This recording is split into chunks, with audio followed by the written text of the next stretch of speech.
মথুরাপুরের সভা থেকে ফের একবার নরেন্দ্র মোদী এবং কেন্দ্রের বিজেপি সরকারকে চ্যালেঞ্জ ছুড়ে দিলেন তৃণমূলের সর্বভারতীয় সাধারণ সম্পাদক অভিষেক বন্দ্যোপাধ্যায়। এদিন সভা মঞ্চ থেকেই তিনি বলেন, ৫ বছর যদি ফ্রিতে রান্নার গ্যাস দিতে পারে বিজেপি সরকার, তাহলে ৪২ আসনে প্রার্থীপদ প্রত্যাহার করে নেবেন তিনি। বিজেপি নেতা, মন্ত্রী, প্রধানমন্ত্রী সহ সবাইকে হাত জোড়ে অনুরোধ করব যে আপনাকে লক্ষ্মীর ভান্ডার দিতে হবে না। লক্ষ্মীর ভান্ডার মমতা ব্যানার্জি আছে, দিচ্ছে।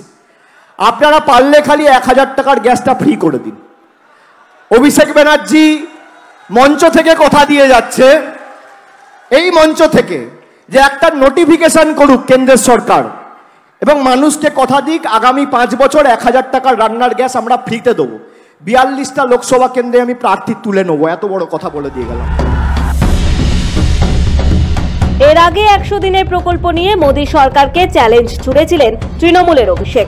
তখন অভিষেক বলেন, মোদী শ্বেতপত্র প্রকাশ করে যদি দেখাতে পারে বাংলাকে গত ২ বছরের মধ্যে ১০০ দিনের খাতে ১০ পয়সাও দিয়েছে, তাহলে রাজনীতি ছেড়ে দেব।